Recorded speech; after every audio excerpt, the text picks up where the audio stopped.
Hey everybody, welcome back. Although if this is your first time to my channel, welcome for the first time. Hopefully you stick around. Now I know Endgame has been out for a week as of this recording, and I sort of debated whether or not I was even going to do a review of it, because by this point I think everyone under the sun has done a review on it. But I had some thoughts that were sort of lingering, and I sort of decided that, you know what, at least for my own sake, I really wanted to go ahead and do a video review of it. So for those of you who clicked on this video and by some chance didn't notice spoilers and you don't want spoilers, I am going to just real quick give a very general non-spoiler thoughts on the film. And I would also recommend not reading any comments under this video or any video having to do with the film, just for your own sake. If you've managed to avoid any spoilers up to this point, though, boy, do I applaud that. So in a nutshell, the film is an event. It's a film that we have not had in a while. I mean, I guess Infinity War was probably similar, but in many ways, this is even bigger than Infinity War. I mean, it is meant to, in essence, wrap up the journey that Marvel started, 10 years, 11 years ago. It has its flaws, which I will be getting into in a moment. But I do feel as a whole, especially if you have any investment in the Marvel movies, it's definitely worth seeing. It's worth seeing in the theater. It's definitely a film that I think does deserve to be seen on the big screen, be seen with an audience. That's the kind of experience that I think we don't really get that often anymore. So I definitely recommend going to see it. And I did say that I do have issues with the film. It may come down to how you feel, how much of an investment you have in the films and the characters. If you literally just want sort of some mindless entertainment with some marginal interest in everything, I think you'll actually really enjoy the film. One thing I have noticed a lot in some of the reviews I've seen is that if you liked Infinity War but had issues with it, you really may love Endgame. I noticed that was actually pretty common. If you loved Infinity War like I did, you do have issues with Endgame. So that was kind of something that I did see come up a bit. So that's sort of it without getting into spoilers. So by all means, if you don't want spoilers, by all means, stop watching right now. Although if you could hit the like button on the way out, or even the subscribe button, that would be pretty cool. But I am about to now get into spoilers. So ready? 3, 2, 1. Now we're getting into the spoilers. So I am going to not get too nitpicky with the film and not even really get too specifics. I don't want this to be like an hour-long video by any means. Just some of my thoughts. So obviously, as I said in my opening, I actually do think the film is good, is worth seeing. It's very entertaining.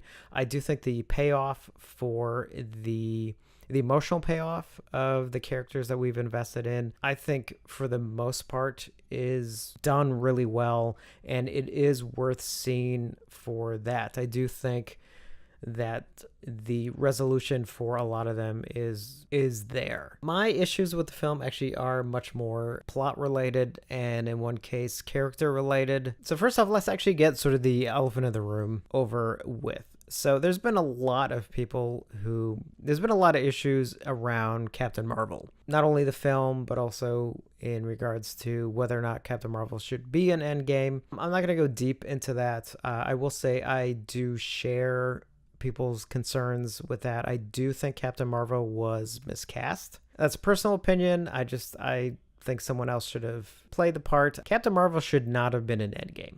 She feels very shoehorned in. It doesn't really feel like she fits, as some have noted. She's not in the film that long. She's in it for, I think it's something like 15 minutes at the most. But even that's too much. Unfortunately, that comes down to miscasting. She's not that interesting. She comes across very like Tony Stark's ego, but without the humor, if that kind of helps. And she's way too powerful. And I'm going to get into that in a little bit too, with one thing that I found extremely I just thought was terrible. As you've seen from the trailer, Tony is on the Guardians ship in space. He's there with Nebula. The life support, the air in the ship is about to run out, and he's sort of on death's door. And he's literally about to die when all of a sudden, you see this glowing thing appear outside the ship, and it's Captain Marvel, and she flies the ship back to Earth, like carrying it, like she's underneath. And it's just like, what? It would have made more sense if Tony and Nebula would have been able to figure it out, how to at least get back to Earth, even if it was just in the nick of time. Even if they get back, and Tony, as he is in the film, he's very weak and everything. But it would have made more sense if the two of them figured it out than having Captain Marvel come and just tow the ship back.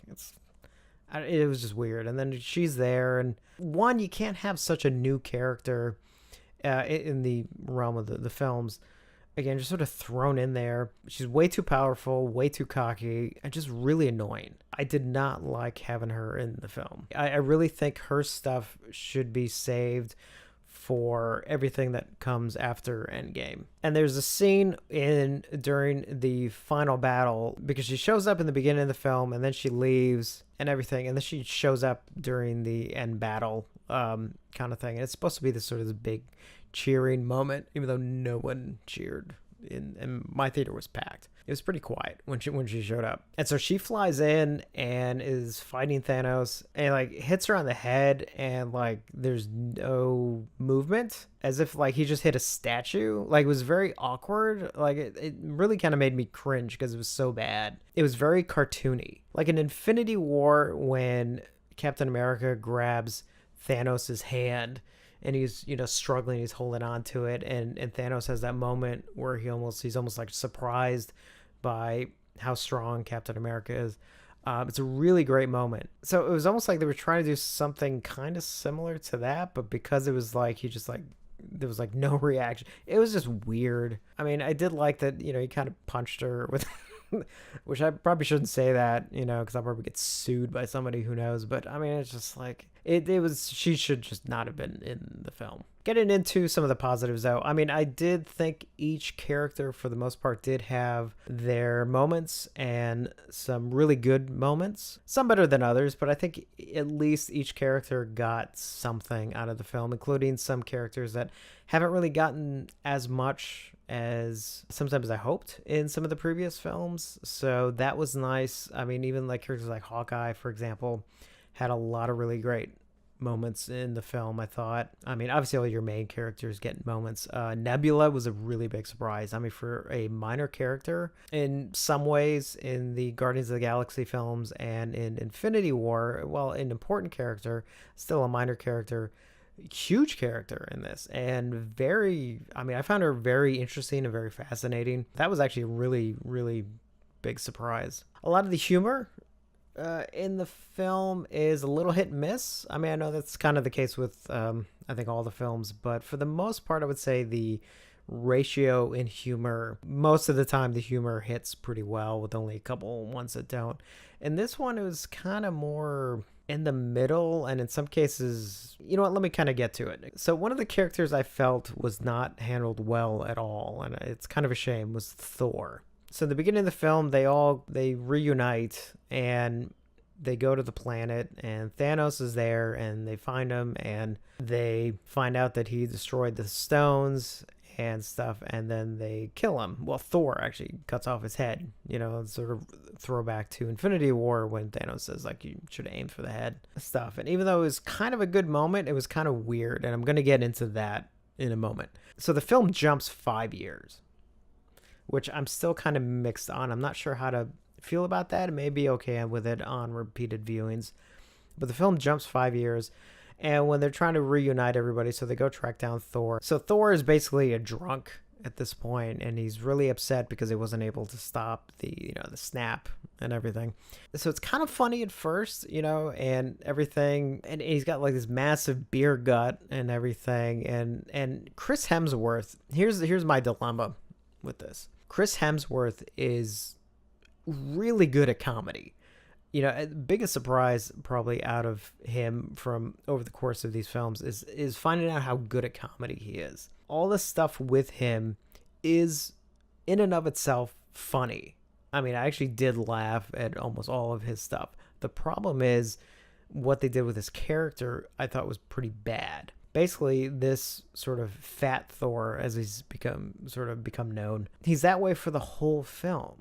And he's like, constantly sort of drunk and depressed and goofy. When he finally gets to the point where he's ready to kind of be himself again, and when he sort of gets his axe and everything and gets himself back, he kind of felt that maybe through his lightning power and everything that he would sort of become his old self again. But even in the final battle, like he's fighting with this gut, and it's kind of like, I did not like what they did with Thor. Again, it would have been okay if he was that way for initially and everything. I would have left off the beer gut and everything, but it would have been okay if he'd been drinking and he was sort of goofy for just a little bit and then sort of started to come around. But to have him that way through almost, for most of the film, it really just didn't work for me. Again, even though in and of itself, I thought Chris Hemsworth was funny, I just felt as a character, though, in the film overall, it just didn't work.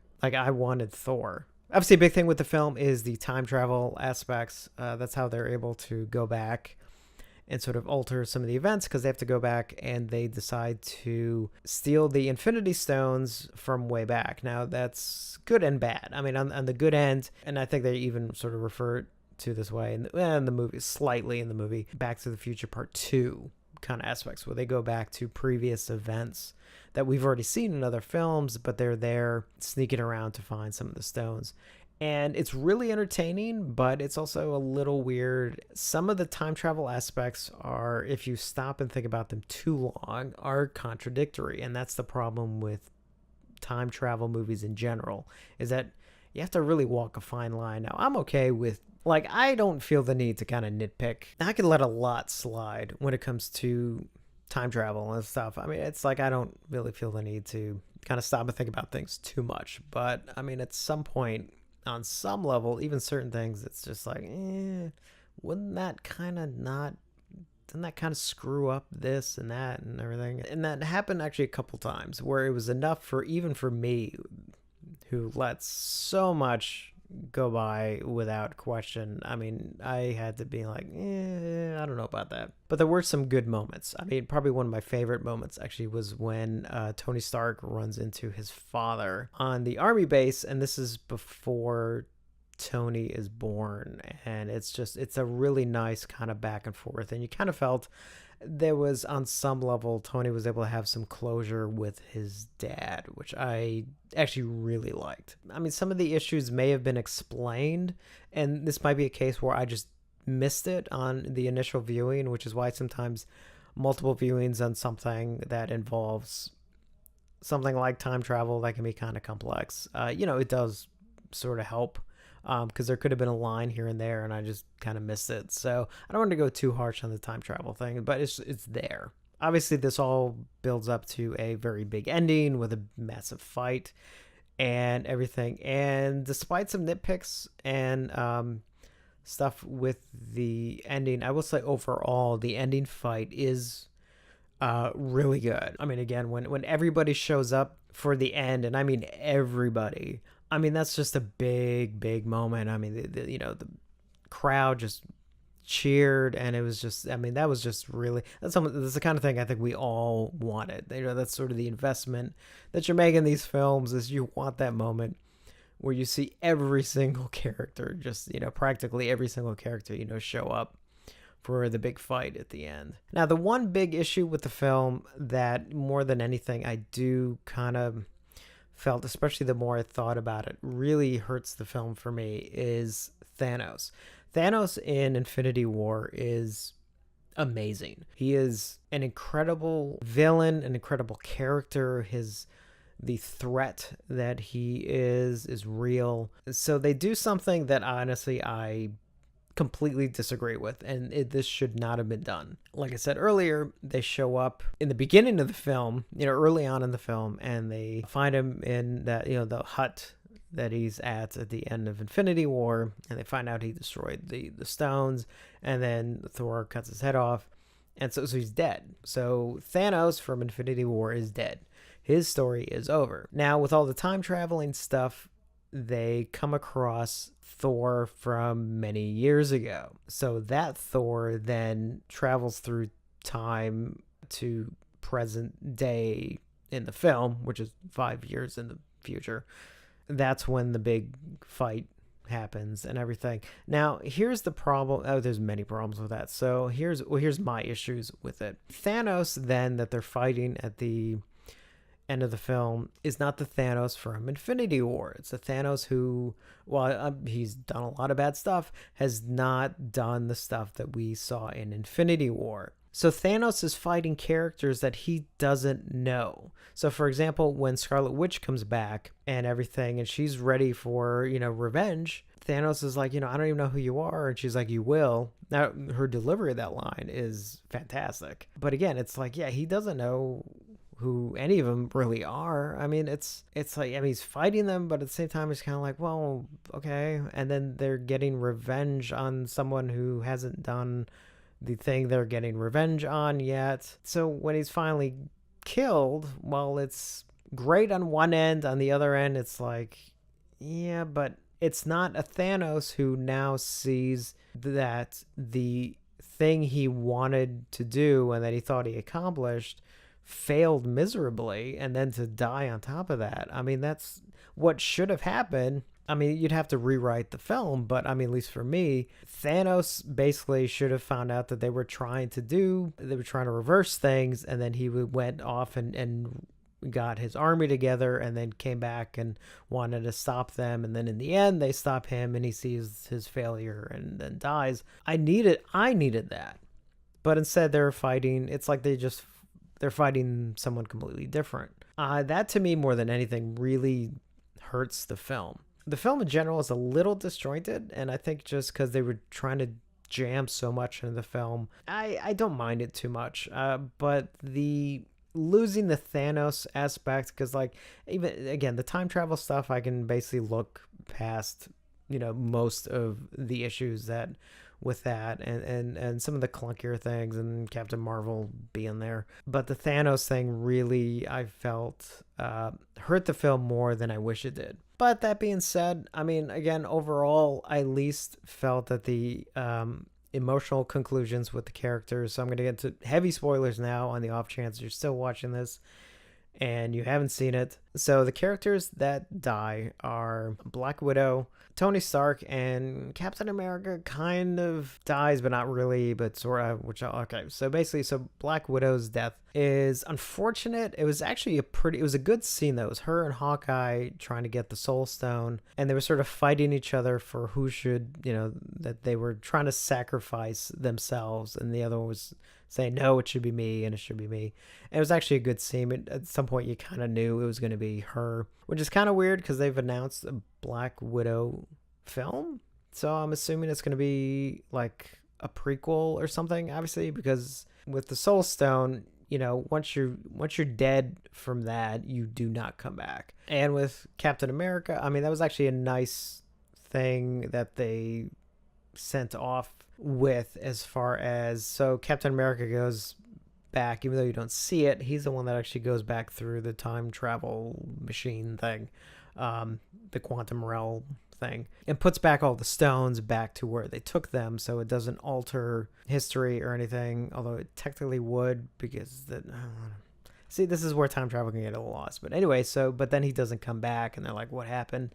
And then all of a sudden they see an old man sitting on a bench, and they go over, and it's a very old Chris Evans kind of thing. So really good use. They've done this a couple times where you could tell they used an actual old person, but then had the actor's face put on. They did it with Peggy, for example, in was it Winter Soldier, if I remember correctly, and stuff.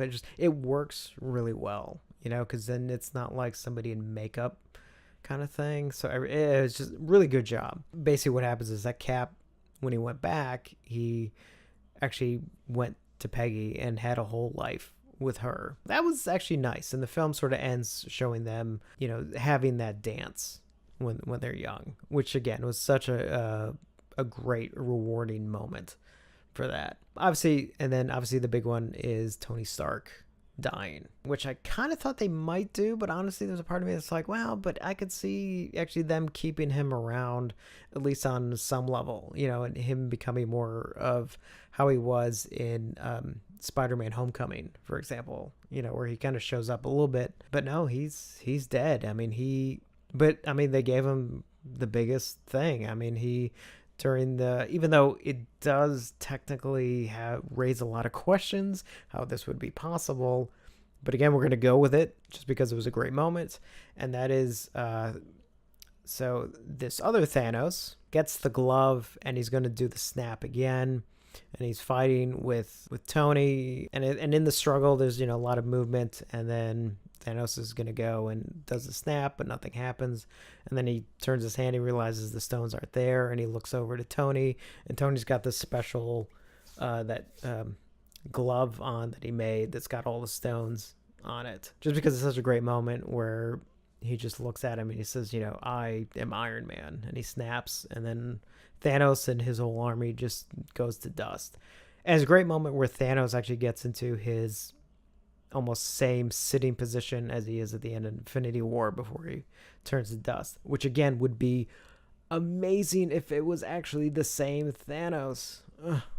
But I'm not going to go back into that. But because Tony does that with the power of the stones, of course, that basically kills him, because of that much power that sort of goes through him and everything. And everyone kind of gets their goodbye. You get a couple of reaction shots from people, but you get Peter Parker, has a moment with Tony, because the two of them have really had a great relationship in the last couple of films. And obviously he and Pepper have a great moment, obviously, where she says, you can, it's okay, we're all safe now, you can rest. And then he dies. It's such a great moment. And then they show his funeral where his heart that says, this proves that Tony Stark has a heart, or the exact thing is sort of going down, floating down the lake that's behind their cabin that they live in. And you see everyone. The camera does a one shot where it goes past everyone, and it I'd have to watch it again. I don't know if it's an exact order, but it basically sort of goes, it's everyone, and it's almost like going through the history of all the Marvel films characters, and it goes right up to the house and everything, and then it ends with Nick Fury on the porch. Just a fantastic moment and a fantastic send-off for Tony Stark. I gotta tell you, that was actually pretty emotional. I was actually, kind of surprised. It's like, even when he died, like, I kind of felt something. And it's stuff like that where you kind of feel your investment in the characters really does get paid off in a lot of ways in the film. But again, the film for me, it has problems, but it does these other things so amazingly well. And again, it's an event film that we don't get that often anymore. So it's really, really a special film, and I'm looking forward to watching it, again and again. I'm kind of hoping some of my issues sort of fade over time. And this film does not have a post-credit sequence. The film ends, the credits roll, and that's it. Although there is a cool thing which is subtle but very, very nice. So at the end of the credits, the Marvel logo comes up just at the very end, and you hear the banging sound, which is the sound from the very first Iron Man of Tony Stark making that first suit in the cave. It's a subtle thing, but a very cool one. I thought that was actually a really nice touch. And it's like little things like that where you kind of, where you do kind of feel like, yeah, okay, a lot of the investment of everything over the last 11 years, even something as small as that, you kind of feel like there's even a payoff. Even feel like there's like something special there with it. So this video is already way longer than I want it to be, so I'm gonna even try and hopefully cut it down as best I can. But so let me know your thoughts on Endgame, what you thought, what you liked, what you didn't like. So thank you for watching, and I will see you on the next one.